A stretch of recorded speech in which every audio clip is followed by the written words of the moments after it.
সম্প্রতি একজন নেতা বলেছেন, মোল্লারা অন্য মানুষের ঘরে খেয়ে অন্যের ঘরে থেকে আবার 500 টাকা হাদিয়া পেলে নাকি ফতোয়া পরিবর্তন হয়ে যায়। ঢালাওভাবে এভাবে বলা কতটা সঠিক, আপনি কিভাবে দেখছেন?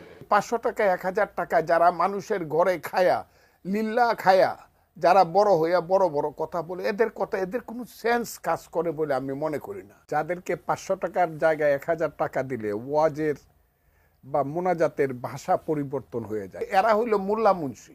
মোল্লাতন্ত্র কিন্তু ইসলাম নয়। কাজে এই বাংলাদেশে মোল্লাতন্ত্র হয়েছে আর ধর্মের নামে ব্যবসা শুরু হয়েছে।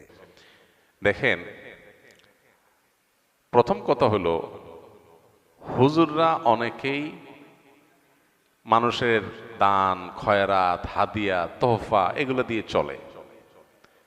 দান খয়রাত এদেশে কেউ জোর করে আদায় করে না, এটা খুশি হয়ে মানুষ দেয়। হুজুরের একবেলা খাওয়াইলো বা 3 বেলা খাওয়াইলো, হাদিয়া দিল, তোহফা দিল, এগুলো কি হুজুররা চাঁদাবাজি করে আদায় করে?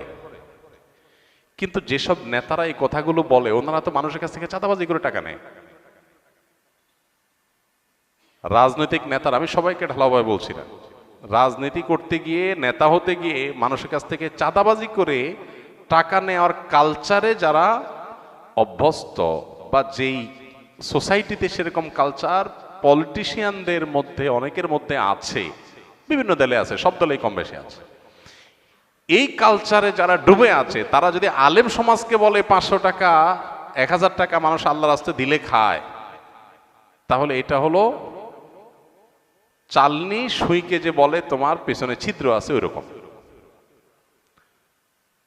একটা হলো মানুষ খুশি হয়ে দিচ্ছে, আরেকটা হলো আপনি জবরদস্তি আদায় করতেছেন।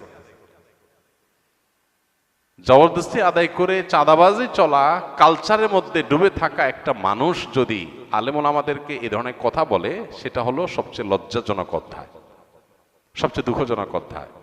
এই টোনে কথা যারা বলতো তারা তো পালায় গেছে দেশ থেকে। একসময় যারা এই টোনে কথা বলতো তারা এখন পলাতক।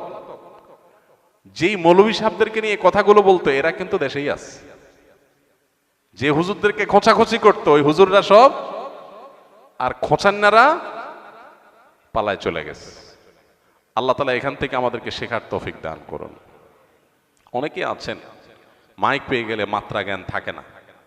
ঠিক আছে, এটা ঠিক, হুজুরদের মধ্যে অনেক হুজুর হয়তো 500 জায়গায় 1000 টাকা দিলে কথা ঘুরে ফেলে, হতে পারে।